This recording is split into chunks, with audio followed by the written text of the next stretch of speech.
Дарга эрхэм гишүүдээ. Монгол Улсын засгийн газраас 2025 оны 5 дугаар сарын 16-ны өдөр улсын хуралд өргөн мэдүүлсэн байгаль орчинд нөлөөлөх байдлын үнэлгээний тухай хуульд нэмэлт өөрчлөлт оруулах тухай хуулийн төслийг үзэл баримтлалын хүрээнд хилцэх асуудлыг байгаль орчин хүнс хөдөө аж ахуйн байнгын хороо 2025 оны 5 дугаар сарын 28-ны өдрийн хуралдаанаараа хилцлээ.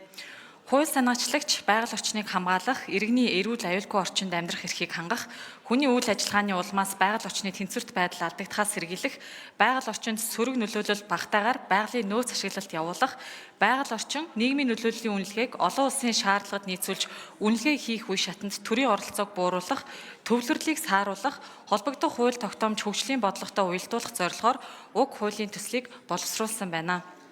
Хуулийн төсөлд тусгагдсан нэмэлт өөрчлөлтүүд нь тухайн зохицуулалтыг боловсронгуй болгосон. Зарим нэмэлт үүрэг нь одоо мөрдөгдөж байгаа хуулийн зохицуулалтын зардлын хүрээнд үргэлжлүүлэн хэрэгжүүлж болохоор байх тул хууль батлагдсанаар төсөвт ачаал нэмэгдэхгүй. Төрийн байгууллага иргэн хуулийн этгээдэд аливаа нэмэлт зардал гарахгүй байхаар байна.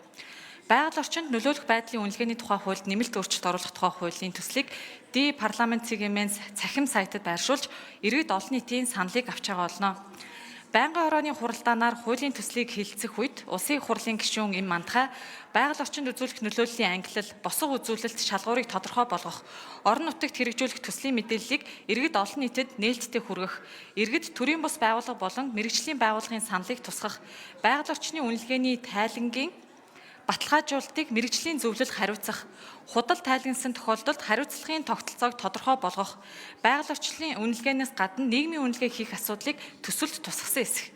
Улсын их хурлын гишүүн Наранбаатар төсөл хэрэгжих нутаг дэвсгэрийн захиргаа төслийн нөлөөлөлд өртөх баг хорооны иргэдийн нийтийн хурлын саналыг авахгүй байхаар тусгасан нь Монгол Улсын үндсэн хуультай зөрчилдөж байгааг анхаарах. Нутгийн иргэдийн санал авахгүйгээр байгаль орчинд нөлөөлөх байдлын үнэлгээг хийх боломжгүй талаар улсын хурлын гишүүн Уянга өргөн мэдүүлсэн төслийг үзэл баримтлалын хүрээнд дэмжиж байгаа боловч нэмэлт өөрчлөлтийн төслийн зохицуулалт дутуу тухайн орон нутагт хэрэгжүүлэх төслийг зэрэглэлт ангилан тогтоохдоо журмаар зохицуулахаар байгаа нь хуульд нийцэж байгаа эсэх.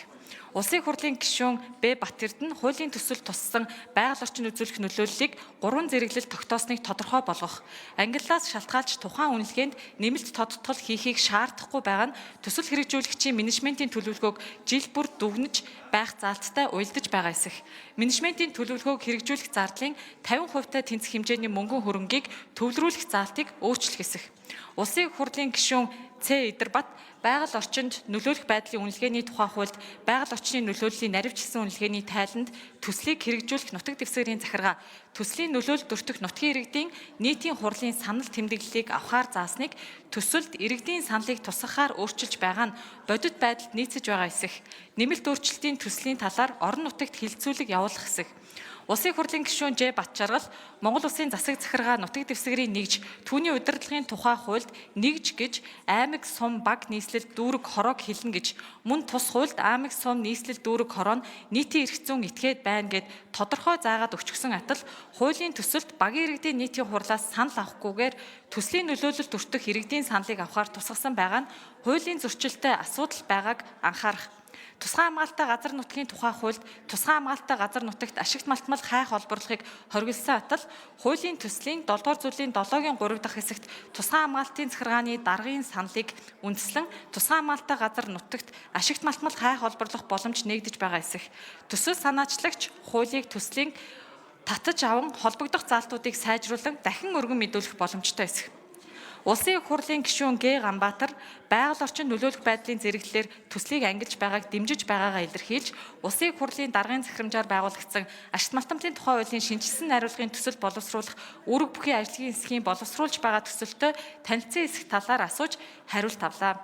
Хуулийн төслийг хилцэх үед улсын их хурлын гишүүн Ганбаатар төслийн хэд хэдэн заалт Монгол Улсын үндсэн хуулийг зөрчсөн асуудал байх тул хууль санаачлагч төслөө татаж авах. Улсын их хурлын гишүүн Мөнх Баясгалан үндсэн хууль заасан Монгол Улсын иргэн эрүүл аюулгүй орчинд амьдрах орчны бохирдол байгалийн тэнцэл алдагдахаас хамгаалуулах хэрэгтэй гэсэн заалттай зөрчилдсөн хуулийн төсөл оруулж ирснийг дэмжихгүй байгаа талаар улсын их хурлын гишүүн Уянга хуулийн төслийн үзэл баримтлалаас харахад нилээдгүй дэвшилттэй санаанууд туссан боловч тодорхойгүй байгаа асуудлыг засаж сайжруулад оруулж ирэх нь зүйтэй талаар Улсын их хурлын гишүүн эрс сэд орж төслийн ангилал зэрэглэлээс хамааруулаад багийн иргэдийн нийтийн хурлын шийдвэрийг авах асуудлыг тусгах тал дээр анхаарах. Улсын их хурлын гишүүн Өв Отгонбаяр хуулийн төслийг хилцүүлгийн явцад сайжруулах, төслийг хэрэгжүүлэх нутаг дэвсгэрийн захиргаа төслийн нөлөөлөлд өртөх нутгийн иргэдийн нийтийн хурлын санал тэмдэглэлийг авах заалт зайлшгүй байх шаардлагатай. Улсын их хурлын гишүүн Эс Замира төсөл хэрэгжүүлэгч үнэлгээний мэрэгжлийн байгууллага